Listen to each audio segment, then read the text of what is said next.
My name is Erin Benjamin, and this is my summary of learning for EC&I830, Contemporary Issues in EdTech. This short semester has flown by, and I've managed to complete our great debate, the readings, blog posts, and this summary of learning, not without some avoidance behaviors. Luckily, since this is an EdTech course, I felt it was appropriate to put these avoidance behaviors to good use. I present to you my summary of learning. Great debate number 1. Does technology in the classroom enhance learning? I had the pleasure of working alongside Kyle and Jeremy in the first debate of the semester. Our broad debate topics introduced many of the more specific issues argued later within the semester. My initial response was, of course it enhances learning. It decreases the gap for students with disabilities, increases engagement, supports personalized learning, and transforms students from consumers to producers of knowledge. Oh, did I have a lot to learn this semester.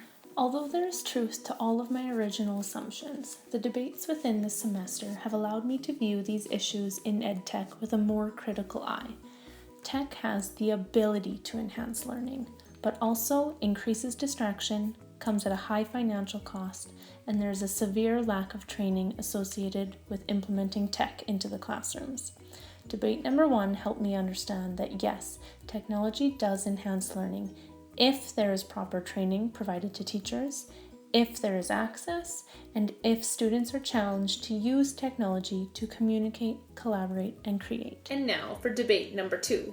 Schools should not be teaching anything that can be Googled. To Google or not to Google? This week we examined whether schools should be teaching content that is Googleable.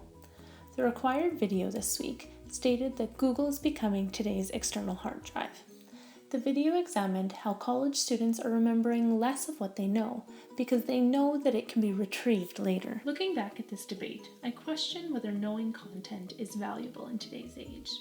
The reality is, children and youth are online and engaged with technology. A study done by the Kaiser Family Foundation states that today, 8 to 18-year-olds devote an average of 7 hours and 38 minutes to using entertainment media across a typical day. Children are now wired to navigate, retrieve, and create content. I question though, are today's children wired to memorize content? Does memorization have a place in today's schools? Quick recall of basic math facts and learning to read are undoubtedly essential life skills. So yes, in some ways, memorization should be taught. However, students also need personal strategies to know their basic facts, to learn to read, as well as to utilize Google effectively. Teachers must elicit passion and excitement from the learning process and guide students in using Google to access, assess, and apply knowledge, not strictly as a search engine to find the answers. Education needs to shift towards seeking answers and further questions, not finding the answer. Number 3. Technology is making our kids unhealthy. Depression, anxiety, headaches, loneliness, sleep difficulties, eye strain, obesity, withdrawal, and cyberbullying.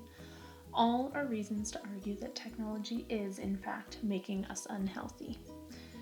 Going into this week, and even for weeks since this debate, I feel quite confidently that technology isn't making us unhealthy.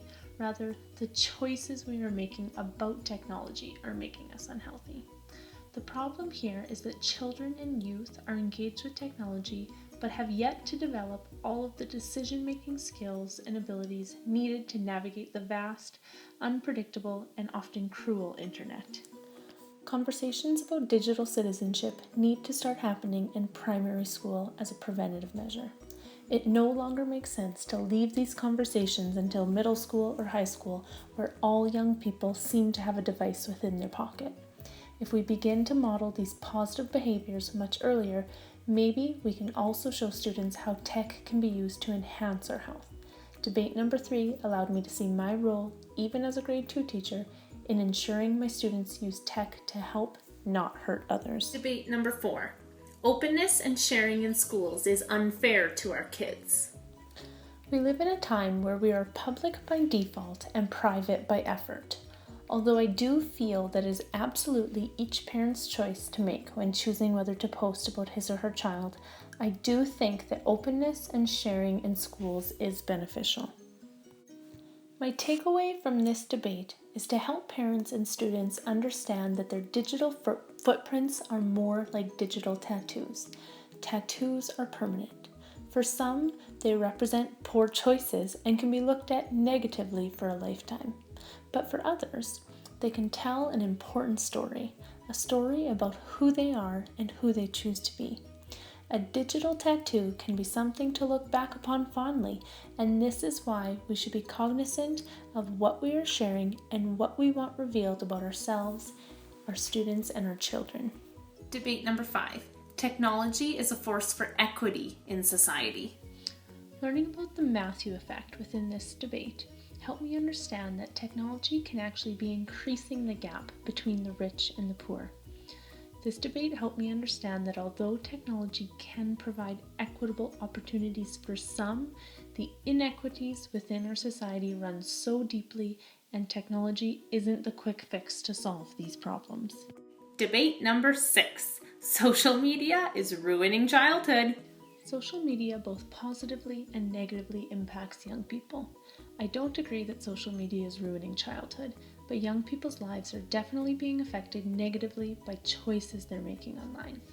Once again, there is an importance in having these conversations from a young age, working hard at preventing the cyberbullying, but also teaching students the skills for when they find themselves in compromised situations online.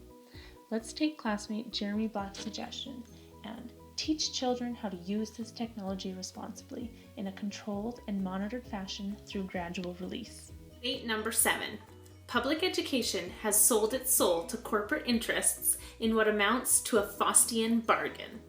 Has education sold its soul to corporate interests? No. Is there potential to do so in the years ahead? I fear that there is.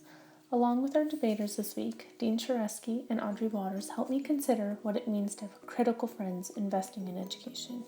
I think we need to be wary when partnering with corporations, but it is naive to think that there can be no corporate interest in education. We need to look critically at the partnerships that we're a part of and ask ourselves, especially in terms of corporate interest in testing, why do we test, why do we measure, and whose interests are served by testing. If the interests of corporations are trumping our students, we're one step closer to selling that soul. Special thanks to Alec, Katia, and all of my EC&I 830 classmates for a great semester.